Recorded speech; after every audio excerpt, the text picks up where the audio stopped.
제가 근데 아직 연애 경험이 없어가지고 오버를 좀 했습니다. 나 집에 가서 너 생각할 건데. 제가 주식에 돈을 좀 넣었거든요.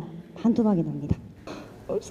병원에 실려갔더니만 우뇌에 직경 1cm짜리 혈관종이 있다라는 진단을 받았습니다. 혈관종은 뇌에 있는 뇌혈관 세포가 이형성을 일으켜가지고서는 종양을 만드는 거거든요.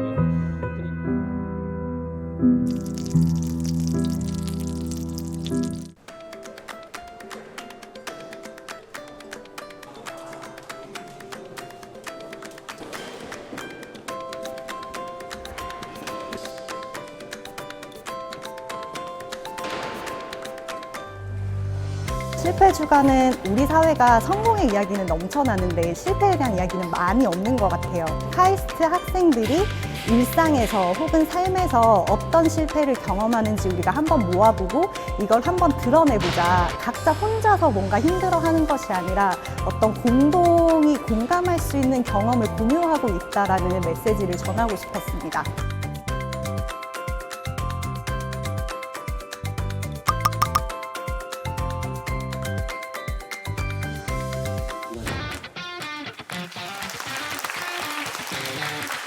카이스트의 브로스티라고 말했습니다.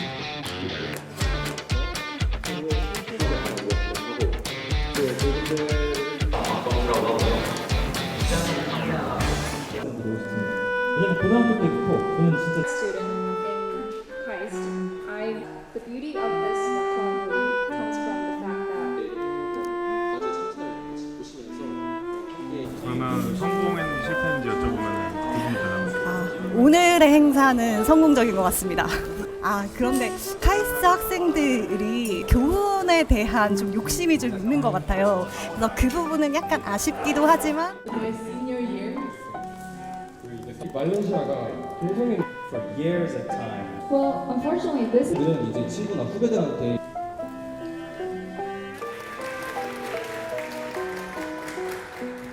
생각보다 사람이 많아서 너무 떨리는데요. 이게 사실 스탠드업 코미디로 알고 있거든요. 그래서 즐겁게 즐기면서 들어주시면 감사하겠습니다. 그래서 제가 발표할 망한 과제는 학교에서 나온 과제는 아니에요.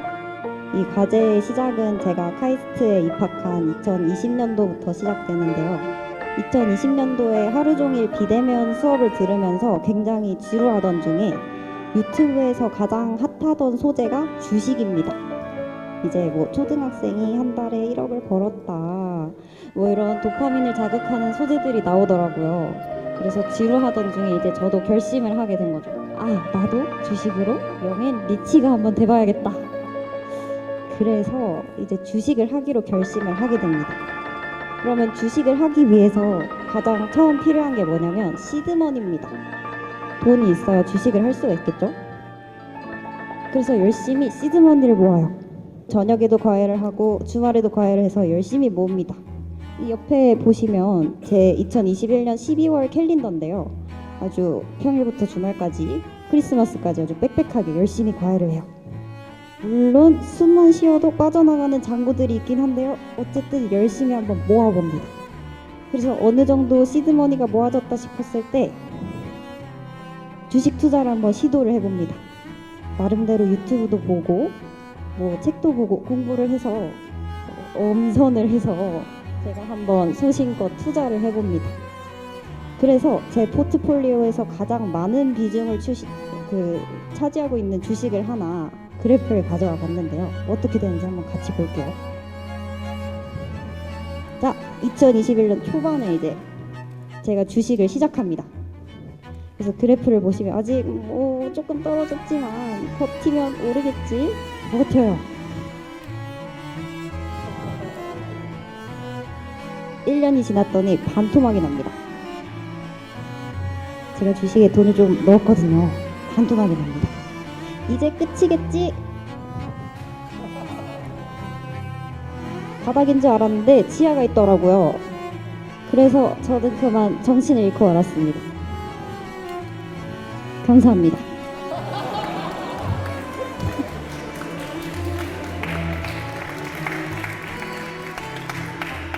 근데 이렇게 끝내면 이제 좀 실패 발표 대회랑 맞지 않겠죠.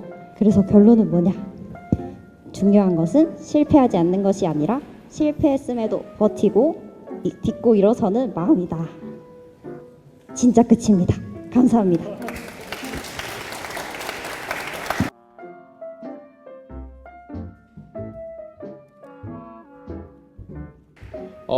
처음 이 대회 공고를 보고 되게 관심이 많이 생겼어요. 실패가 많은 삶을 제가 살아왔거든요. 근데 이제 이러한 실패 경험에 대해서 공유를 하자 이렇게 하셔가지고 전 대학 진학도 실패해서 재수를 했고 편입치도도 실패를 했어요. 그래가지고 여기에서 끝이 나지 않고 판단을 실패를 해가지고 대학원에 진학을 해버렸습니다. 문제는 이제 그러면은 대학원에 가는 건 좋아요. 어떤 걸 연구할지에 대해 생각을 해봐야겠죠. 저희 가족 같은 경우는 온 집안이 암 환자예요. 여기 지금 제가 여기 있거든요. 목에 보시면 싹 다 암 환자고 부계 쪽에도 이렇게 있고 해서 워낙 주위에 암 환자가 많으니까 나도 한번 좀 그러면은 이에 관심도 있고 많이 접해봤으니까 암을 좀 연구해보자 그런 생각이 들어가지고 16년도 9월에 생명과학과 최고 미녀 교수님인 김미영 교수님 실험실에 암 전이 및 에피제네틱스 연구실에 진학을 성공적으로 하게 되었습니다. 해서 정말 매일매일 같이 연구가 쉽지가 않다 보니까 그야말로 이러다 암 걸릴 것 같다 이런 생각을 하면서 하루하루 연구를 열심히 진행을 했습니다. 이때 제가 받은 주제 같은 경우는 폐암의 뇌전이었어요. 뭐 되게 재밌는 주제고 데이터도 잘 나와가지고 연구 신나게 잘 해왔습니다. 그런데 아까 온 가족이 암 환자라고 제가 얘기를 했죠. 그리고 암의 가장 큰 발병 원인이 무엇이냐 하면은 가족력이거든요. 그러면 복선을 깔았으면 회수를 해야겠죠. 저도 이제 암 병력이 생겨버리고 말았습니다. 18년도 여름이었어요. 되게 한번 크게 쓰러졌거든요. 머리를 들 수가 없더라고요. 그래서 병원에 실려갔더니만 우뇌에 직경 1cm짜리 혈관 종이 있다라는 진단을 받았습니다. 저는 뭘 망했냐? 대체 뭘 실패했냐? 인생 과제인 건강 관리에 실패를 했고 건강 관리가 망해버린 거예요. 좀 알몸 사진이라 좀 부끄러운데 이게 제 뇌 사진이거든요. 왼쪽 보시면 여기 하얀 거 보이죠? 저 하얀 거 저게 제 우뇌에 있었던 직경 1cm짜리 혈관 종이었고 요거는 제가 실려갔을 때 바로 찍은 사진인데 요 까만 게 보이실 거예요. 요거는 근처에 이제 생긴 출혈이거든요. 이것 때문에 뇌출혈이 심해가지고 제가 그때 쓰러졌던 거거든요. 처음에는 수술을 받지 말까 하는 생각도 했어요. 왜냐면 위치가 시신경이랑 너무 가까웠거든요. 그래가지고 수술 잘못하면 앞으로 못 볼 수도 있다고 해가지고 처음에는 수술을 하지 말까 했는데 수술 안 하면 1년밖에 못 산대요. 이게 또 언제 재발을 해가지고 죽을지 모른다고 하더라고요. 그러니까 어떻게 하겠어요. 일단 살아야죠. 그래서 18년도 9월에 기껏 열심히 기른 머리를 밀고 수술실로 들어갑니다. 제가 입원했던 분당서울대병원 같은 경우는 수술실이랑 중환자실이 붙어있는 케이스예요. 그래가지고 여기서 수술을 받고 잘 돼서 살았다. 그럼 바로 앞에 있는 중환자실로 가면 돼요. 만약 안 됐다. 옆에 엘리베이터 있거든요. 이거 타고 그대로 내려가면 이제 영안실로 내려가면 되는 거니까 그야말로 생사의 기로에서 8시간 동안 혈투를 하게 되었습니다. 그래서 어떻게 됐냐? 결과가 좀 궁금하실 수 있어요. 궁금해하셔야 돼요. 그래가지고 다행히도 운이 좋게 결과가 잘 끝나가지고 살아남았고 중환자실로 이송이 되었습니다. 분당서울대병원이 중환자실이 좀 규모가 커요. 근데 그 큰 규모에서도 이제 의식이 있는 환자는 딱 저 하나밖에 없었어요 당시에. 그래가지고 주위에서도 많이 방문하러 왔었고 회복력이 좀 좋았다 보니까 금세 이제 2인실로 내려가가지고 2인실에서 또 이제 어떻게든 살아남아가지고 3일 만에 일반 병실로 내려오고 일반 병실에서 또 열심히 해가지고 일주일도 안 됐는데 다행히도 퇴원을 할 수 있게 되었습니다. 그래서 비록 두개골 우측에 직경 5cm짜리 커다란 구멍이 생기긴 했어요. 근데도 일단은 살아남아가지고 오늘 이 자리까지 올 수 있게 되었습니다. 여기서 박수 한번 주시겠어요? 고맙습니다. 그래서 살아남은 건 좋은데 이제 생각을 해봐야 돼요. 저 이것 때문에 병역 면제 받았거든요. 그러면 이제 저 쓸 때마다 물어보겠죠. 자네는 왜 병역이 면제인가 물어볼 것이고 평생 혈압 관리해야 돼요. 그리고 평생 식단 관리해야 되니까 너무 짠 거, 너무 매운 거 먹지 못하고 또 저 원래 술도 좋아하고 담배도 좋아했는데 술도 마시지 말고 담배도 피면 안 된대요.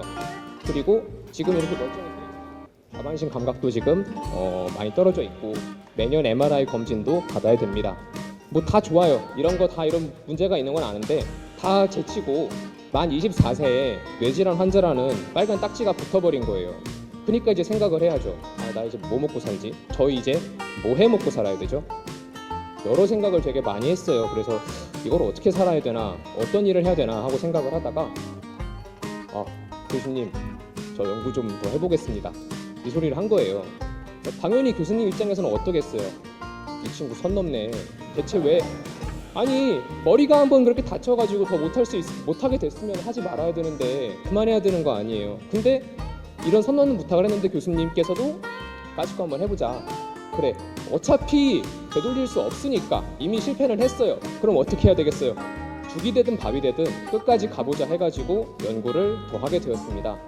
물론 그 이후로도 19년도 3월까지 4개월 만에 짧은 재활을 마치고 복학을 했는데 쉽지는 않았어요. 진짜 매일매일 항암제를 마시고 싶을 만큼 정말 어려운 나날이었는데 그럼에도 다행히도 논문이 잘 돼가지고 올해 3월에는 췌장암 주제로 썼던 논문이 잘 돼가지고 운 좋게 한비사에도 올라가고, 그리고 지난달도 아니죠, 바로 일주일 전인데 박사 디펜스까지 잘 맞춰가지고 너무 감사합니다.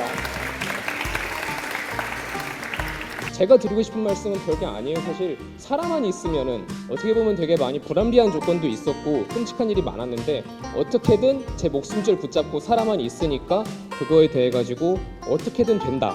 그게 제가 이제 체감을 했던 거거든요. 이 발표 제목이 I'm fine thank you였죠. 그래서 저는 fine thank you 하냐? 네, 그래도 그럭저럭 fine thank you 합니다. 누가 저한테 how are you라 물어보면은 그래도 논문도 냈고 디펜스도 했고 나름대로 잘 성공했으니까 네, 저는 fine thank you 합니다. 그럼 이제 물어봐야겠죠. 다시 여러분들도 fine thank you 하실 수 있을지, 그리고 부디 fine thank you 하시기를 바라면서 오늘 이 짧은 자리 여기서 마무리하겠습니다. 문진우였습니다. 감사합니다.